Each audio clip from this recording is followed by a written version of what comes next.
김광석님의 4집 앨범에 수록되어 있는 노래 일어나라고 하는 노래입니다. 검은 밤의 가운데 서 있어 한 치 앞도 보이지 않아.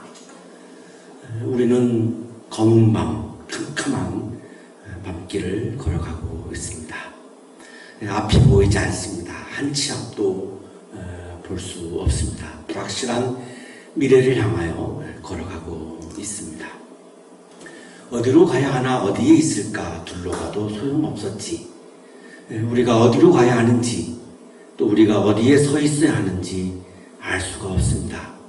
여기저기를 둘러보며 다니지만 여전히 앞이 보이지 않습니다. 캄캄합니다. 인생이란 강물위를 뜻없이 부초처럼 떠다니다가 우리의 인생은 나의 뜻과는 관계없이 부초처럼 물 위에 떠있는 풀들처럼 여기저기 떠다니고 있습니다. 어느 고요한 호숫가에 닿으면 물과 함께 썩어가겠지. 인생의 마지막에 닿으면 우리의 몸은 썩어갈 것입니다. 일어나 다시 한번 해보는 거야. 인생은 이렇게 마칠 수는 없습니다. 일어나야 합니다. 다시 한번 해야 합니다.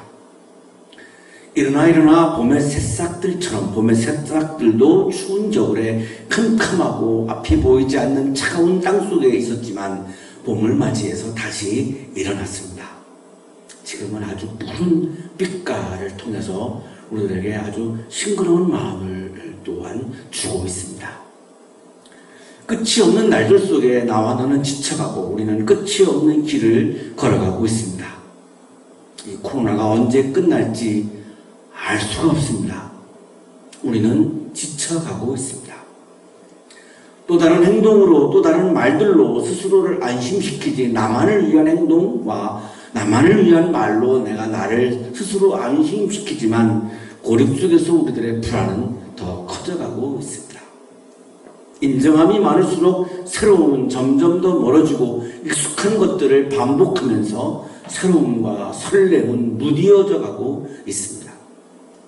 그저 왔다 갔다 시계추와 같이 매일매일 흔들리겠지. 가슴 떨림이 없이, 설레임 없이 그냥 시계추와 같이 왔다 갔다 하면서 나의 존재가 흔들리며 오늘도 길을 걸어가고 있습니다. 일어나 다시 한번 해보는 거야. 일어나 봄의 새싹들처럼 이제 우리는 일어나야 합니다. 다시 한번 해야 합니다. 봄의 새싹들처럼 일어나야 합니다.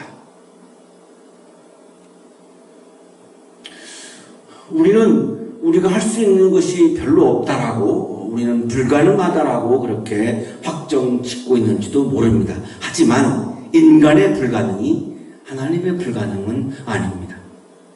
오늘의 성서일과는 인간의 불가능이 하나님의 불가능이 아님을 말씀하고 있습니다. 인간의 한계가 하나님의 한계가 아님을 말씀하고 있습니다. 그러나 우리는 나의 불가능이 그냥 모든 것에 불가능이다라고 단정 짓면서 살아가고 있죠. 하나님의 가능성을 우리는 보지 못하고 있기 때문에 주저앉고 있는 것이죠. 나는 불가능하지만 하나님은 가능하다라고 하는 것을 바라보게 되면 우리는 그때 다시 일어날 수 있습니다. 나의 불가능은 모든 것에 불가능이다라고 단정 짓는 것을 우리는 불신앙이라고 부르는 것이고, 나는 불가능하지만 하나님은 가능하다라고 바라보는 것을 우리는 신앙이라고 부릅니다. 주님께서 마므르의 상수리 나무 곁에서 아브라함에게 나타나셨습니다. 하나님께서 마므레라고 하는 곳에 상수리 나무 곁에서 아브라함에게 나타나셨습니다. 한창 더운 대낮이었고 아브라함은 그때 자기의 장막 어귀에 앉아 있었습니다. 유목민들이니까요, 장막에 거하고 있었던 것이죠. 자, 이 마므레라고 하는 곳은 예루살렘 밑에 남쪽에 베들레헴이 있고, 베들레헴에서 더 남쪽으로 가면 바로 마므레라고 하는 곳이 있습니다. 거기 상수리 나무, 큰 나무 곁에 아브라함이 장막을 치고 있었던 것이죠. 지금 보시고 있는 이 나무가 바로 이 오래된 상수리 나무, 아주 오래된 그 바로 마므레라고 하는 곳에 있는 그런 상수리 나무를 이렇게 지금 보존하고 있고요. 이 하나님이 나타나셨던 바로 거기에 지금 러시아 정교회가 세워져서 위치를 하고 있고 우리에게 그 지명을 우리들에게 표시해주고 알려주고 있습니다. 아브라함이 고개를 들고 보니까 웬 사람 셋이 자기의 맞은쪽에 서 있습니다. 아브라함은 하나님인 것을 모르고 있습니다. 사람을 보았죠. 자, 1절에서는 하나님이 나타나셨다, 하나님이 현현하셨다라고 그랬고요. 2절에서는 사람이라고 말씀하고 있죠. 하나님께서 사람으로 나타나신 거죠. 하나님께서 사람으로 현현하신 겁니다. 그러나 아브라함은 그를 사람으로 보고 있지 하나님인 것을 전혀 모르고 있습니다. 그런데 장막 어귀에서 달려나가가지고 그들을 맞이하면서 땅에 엎드려서 절을 합니다. 누구에게? 사람에게. 그 사람은 어떤 사람이냐 하면 나그네입니다. 지금 떠돌아다니고 있는 나그네에게 절을 하고 있습니다.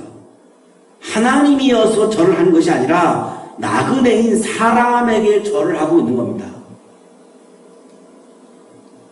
전사무엘 교수의 주석입니다. 이 셋은 하나님과 두 명의 천사였다. 하지만 아브라함은 사람을 보았죠. 하나님이라고 하는 것을 모르고 있죠. 사람에게 절하고 있습니다. 나그네에게 절하고 있습니다. 최고의 예의를 갖추고 있죠.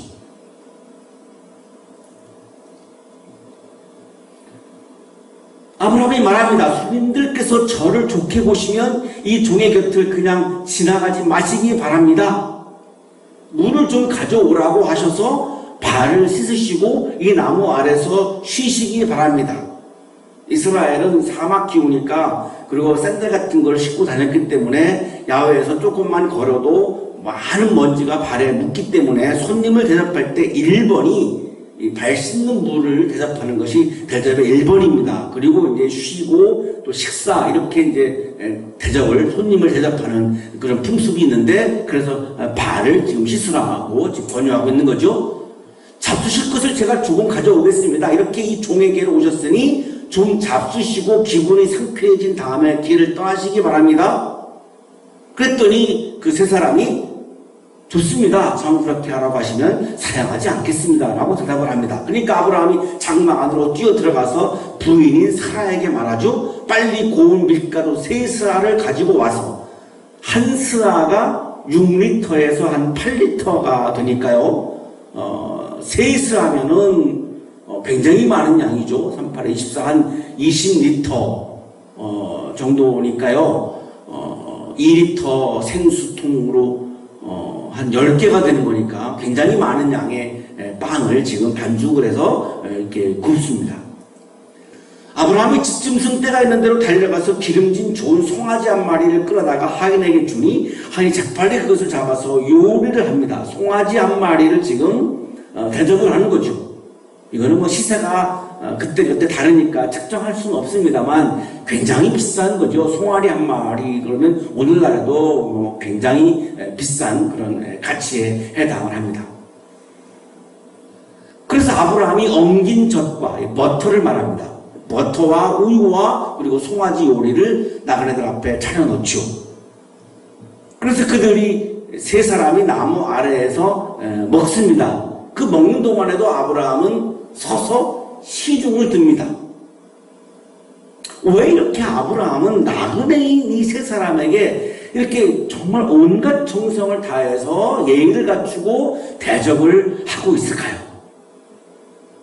그냥 나그네인 사람에게 대접을 하고 있는 거지 하나님이어서 대접을 하고 있는 것이 아닙니다.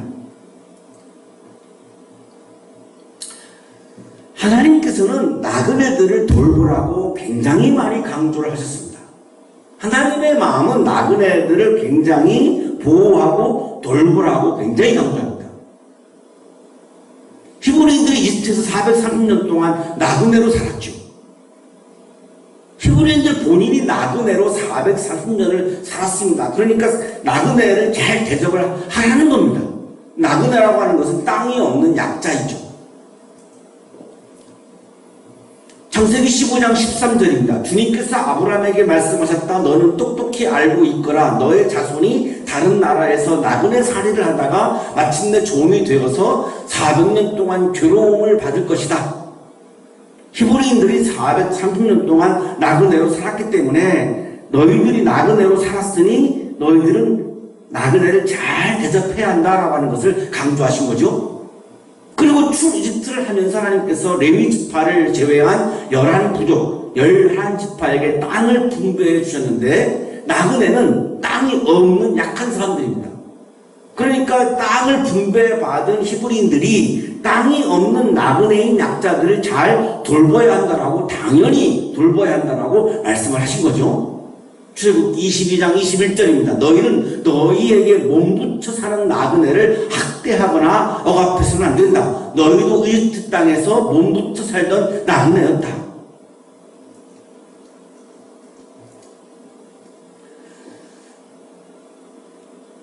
하나님께서 안식일법을 주신 이유 중에 하나가 나그네들을 보호하기 위한 것이었습니다. 출애굽기 23장 12절입니다. 너희는 엿새 동안 일을 하고 일의 날에는 쉬어야 한다. 그래야 너희의 소와 나그도 쉴 수 있을 것이며 너희 여종의 아들과 몸붙여 사는 나그네도 숨을 돌릴 수 있을 것이다. 이 안식일법은 주일이 아닙니다. 구약에 있었던 안식일법은 쉬라는 거죠. 오늘 지금 이 내용을 읽어보시면 쉬라는 법이죠. 예배드리라고 하는 법이 아니라 쉬라는 법인데요. 이 안식일법을 주신 이유 중에 하나를 이렇게 말씀하시죠. 나그네도 숨을 돌릴 수 있을 것이다. 안식일법을 주신 이유 중에 하나는 나그네를 위한 겁니다. 나그네에게 안식을 주기 위한 겁니다. 그러면 안식일법을 지키는 것은 어떻게 하는 거죠? 주일 성수가 아닙니다. 주일 성수로는 안식일법을 지킬 수 없습니다. 그건 주일 성수이죠. 다른 개념이죠. 어떻게 안식일법을 지키는 거죠? 나그네에게 안식을 주어야 안식일법을 지키는 거죠. 추수할 때도 나그네를 위해서 일부는 추수하지 말고 남겨두라고 말씀합니다. 레위기 19장 10절입니다. 포도를 딸 때에도 모조리 따서는 안 된다. 포도밭에 떨어지는 포도도 주워서는 안 된다. 가난한 사람들과 나그네 신세인 외국 사람들이 죽게 그것들을 남겨두어야 한다. 내가 주 너희의 하나님이다. 나그네 신세인 외국인들은 땅이 없으니까 추수할 수가 없고 먹을 게 없죠. 그래서 추수할 때에는 일부는 남겨두라는 거죠. 다 따지 말라는 거예요. 누구를 위해서? 외국인인 나그네들을 위해서. 추수하다가 이삭이 떨어질 수 있습니다. 그럼 그거를 나그네를 위해서 죽지 말라고 말씀하십니다. 레위기 23장 22절입니다. 너희가 밭에서 난 곡식을 거두어 드릴 때에는 밭 구석구석까지 다 거두어 드리지 말고 또 거두어 드린 다음에 떨어진 이삭을 죽지 말아라. 그 이삭은 가난한 사람들과 나그네 신세인 외국 사람들이 죽게 남겨두어야 한다. 내가 주 너희의 하나님이다. 땅이 없는 사람들은 먹을 게 없으니까 땅 주인이 추수를 하면서 떨어진 이삭을 죽게 해준 거죠. 이게 나그네를 보호하는 하나님의 법입니다.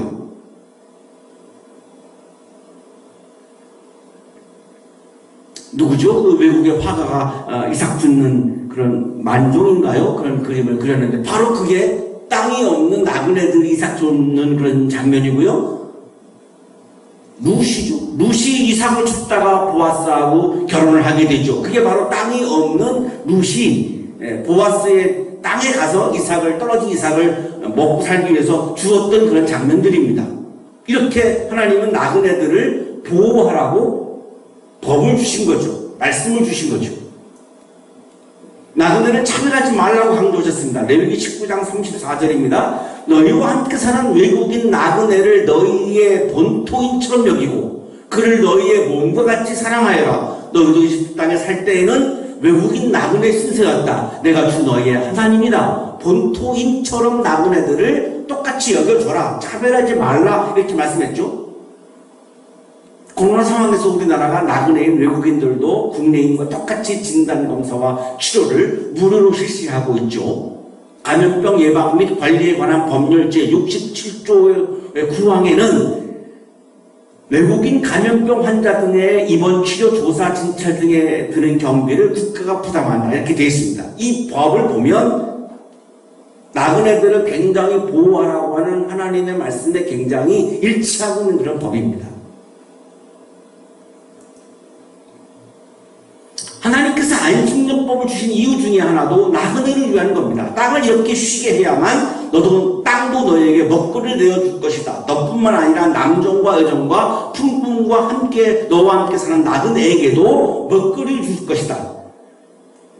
6년 동안 농사를 짓고 7년째에는 땅을 쉬게 하라는 겁니다. 그러면 7년째에는 저절로 곡식이 나고요. 그거는 주인이 추수할 수가 없습니다. 안식년에는. 그럼 7년째 난 저절로 난 곡식들은 누구 몫이냐? 나그네 몫이라는 겁니다.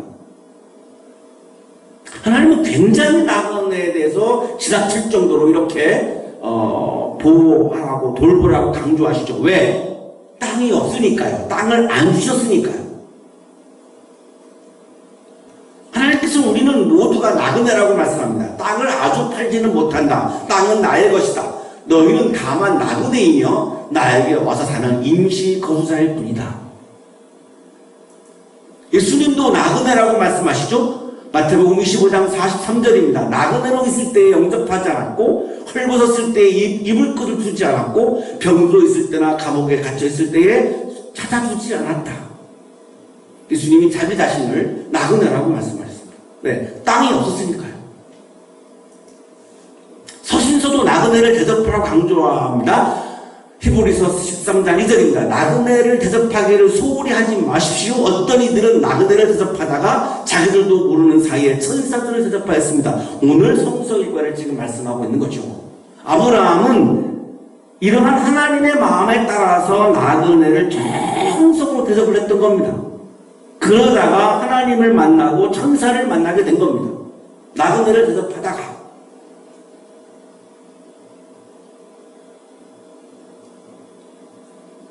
하나님께서는 이 땅에 살고 있는 나그네인 땅이 없는 약한 사람들 그리고 외국인들, 난민들을 연민의 눈으로 바라보며 환대하라고 강조하시고 있는 거죠.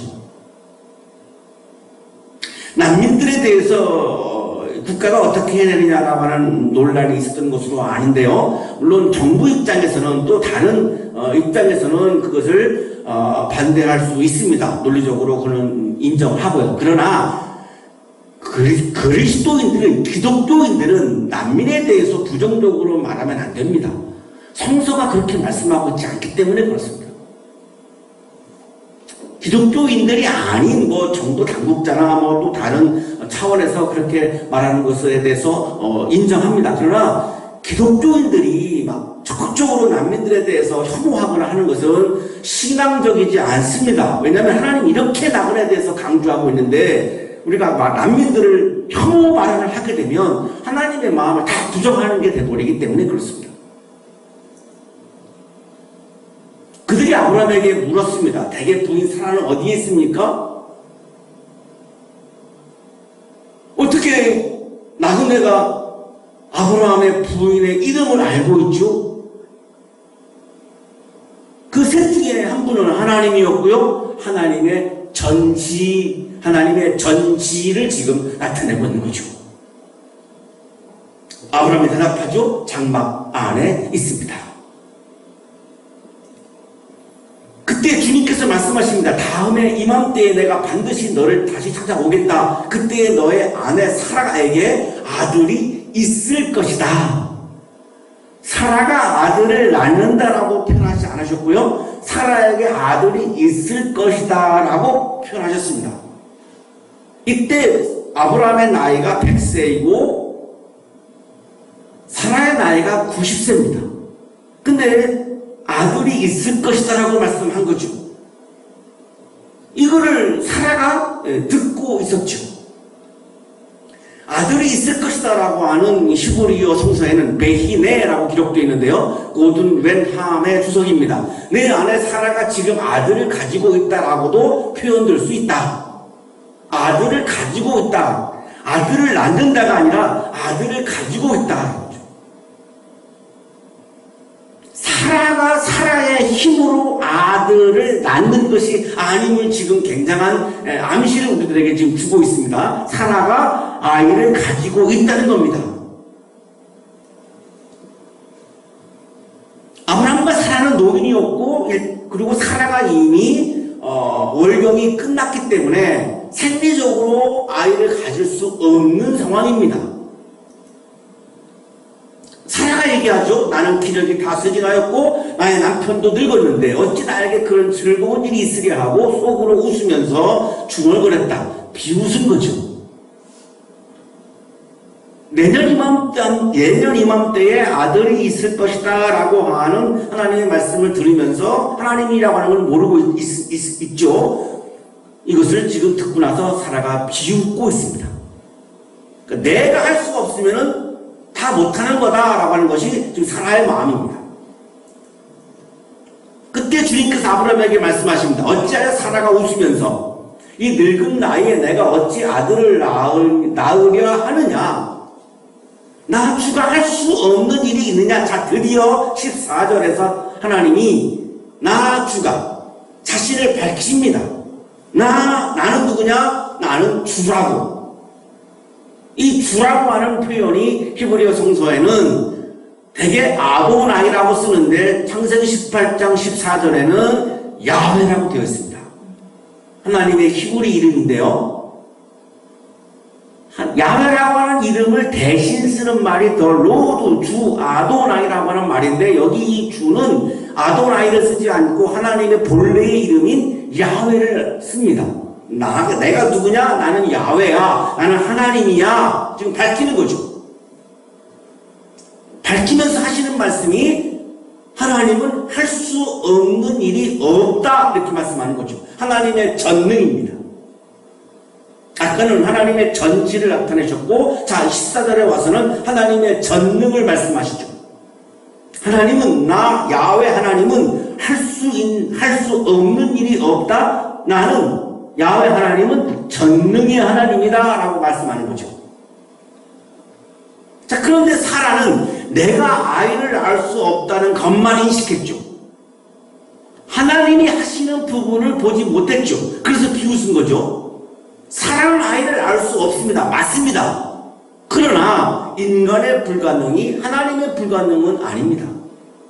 인간의 한계가 하나님의 한계는 아닙니다. 하나님은 사라가 아이를 낳는다고 말씀하지 않았습니다. 아이가 있을 것이라고 말씀했습니다. 왜냐하면 인간에 의한 생물학적 출생이 아니라 하나님에 의한 은총의 출생을 말씀하신 겁니다. 사라는 하나님에 의한 출생, 은총에 의한 출생을 보지 못한 거죠. 오로지 내가 낳는 것만 본 거죠. 내가 하는 것만 본 거죠. 이거를 우리는 불신앙이라고 말하는 겁니다. 불신앙은 교회 출석, 헌금, 액수 이런 것으로 얘기하는 것이 아니라 성서가 말씀하시는 불신앙은 하나님의 차원을 보지 못하는 것, 하나님을 바라보지 못하는 것, 오로지 다 나에게 집중하고 있는 것, 이걸 불신앙이라고 말씀하고 있는 겁니다.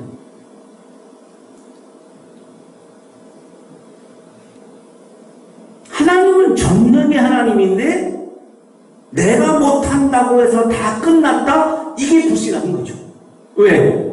하나님의 차원을 인정하지 않는 거죠. 하나님의 존재를 인정하지 않는 거죠. 하나님의 역사를 인정하지 않는 거죠. 하나님의 가능성을 인정하지 않는 거죠. 하나님의 개입을 인정하지 않는 거죠.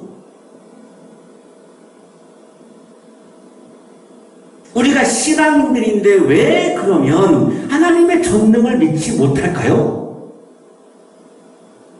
내가 원하는 것이 있는데 내가 원하는 것을 하나님이 하시지 않을 때가 더 많죠. 하실 때보다 안 하실 때가 더 많습니다. 그때 우리는 그것을 하나님이 못한다라고 인식하는 겁니다. 하나님이 못하는 게 아니라 하나님이 안 하시는 겁니다. 하나님이 하고 안 하고는 것은 하나님의 고유권한입니다. 하나님이 고유권한, 하나님이 자기 결정을 하는 거지 내가 원하는 것을 하나님이 다 들어줘야 될 의무가 없습니다. 하나님의 뜻과 어긋나면 하나님 안 하십니다. 그걸 가지고 하나님, 내가 원하는 걸 하나님이 못했잖아. 그러니까 하나님은 전능이 아니지라고 우리가 인식하는 거죠. 못하는 것이 아니라 안 하는 겁니다. 왜? 그 하나님의 마음이죠. 우리가 알 수 없는 신비가 거기에는 굉장히 많습니다. 하나님이 이걸 왜 안 하시지? 그건 하나님의 마음입니다. 그걸 내가 좌지우지하려고 하는 것이 바로 불신앙인 거죠. 우리가 하나님의 전능을 믿지 못하기 때문에 내가 인간이 전능의 신이 되려고 하는 거죠. 이게 유발 하라리가 계속해서 지금 우리들에게 강조하고 있는 겁니다. 왜 인간은 신이 되려고 하는가? 전능의 하나님을 믿지 못하기 때문입니다. 그러니까 내가 하나님이 되려고 하는 거죠. 이게 바로 불신앙입니다. 신앙은 하나님의 전능을 믿는 거죠. 그리고 나의 한계와 나의 연약함을 인정하는 거죠. 하나님의 전능을 믿지 못하고 내가 하나님이 되려고 하는 것은 불신앙이죠. 하나님의 세계, 하나님의 차원, 은총의 차원을 바라보는 게 믿음이죠. 나의 능력, 나의 욕망, 내가 원하는 거, 이것만을 바라보는 것은 바로 불신앙이고, 하나님의 차원, 하나님의 세계, 하나님의 가능성, 은총의 차원을 바라보는 것이 바로 믿음입니다. 그 믿음이 충만할 때에 우리는 주저앉지 않고 나의 한계 앞에서도 나의 불가능 앞에서도 내가 포기하지 않고 일어날 수 있고, 그때 영적인 기쁨이 우리에게 가득할 수 있는 거죠. 그러나 내가 원하는 것, 나의 욕망만을 계속 고집하면서 하나님께 그거를 떼를 쓰고 있으면 하나님이 그거를 들어주시지 않을 때가 훨씬 더 많기 때문에 우리는 계속해서 좌절할 수밖에 없습니다. 주저앉을 수밖에 없습니다. 그것은 신앙이 아니기 때문에 그렇습니다. 내가 원하는 것을 들으시느냐 안 들으시냐라고 하는 것은 하나님이 결정하실 겁니다. 그건 하나님에게 우리에게 맡겨야 되는 것이고,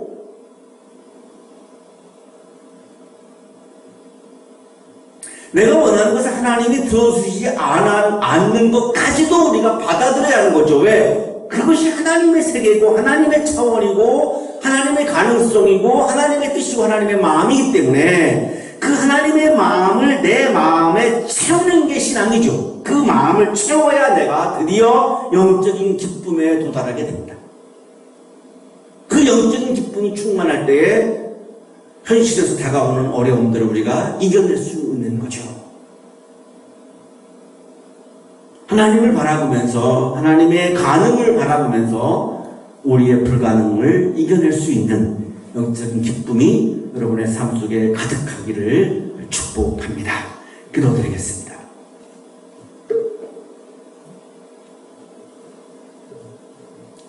주 예수 그리스도 하나님의 아들이시여 우리를 불쌍히 여겨 주옵소서. 주 예수 그리스도 하나님의 아들이시여 우리를 불쌍히 여겨 주옵소서. 주님, 우리들의 마음속에 하나님의 마음을 부어 주옵소서. 우리들의 마음속에 하나님을 바라보는 믿음을 부어 주옵소서. 주님, 우리들의 마음속에 하나님의 청원을, 하나님의 세계를, 하나님의 가능성을 바라볼 수 있는 믿음의 영을 부어 주옵소서. 영적인 기쁨으로 다시 일어나게 하시고, 지쳐가고 있는 우리들의 어렵고 힘든 이 여정을 이겨낼 수 있도록 복내려 주옵소서. 예수 그리스도의 이름으로 기도하옵나이다.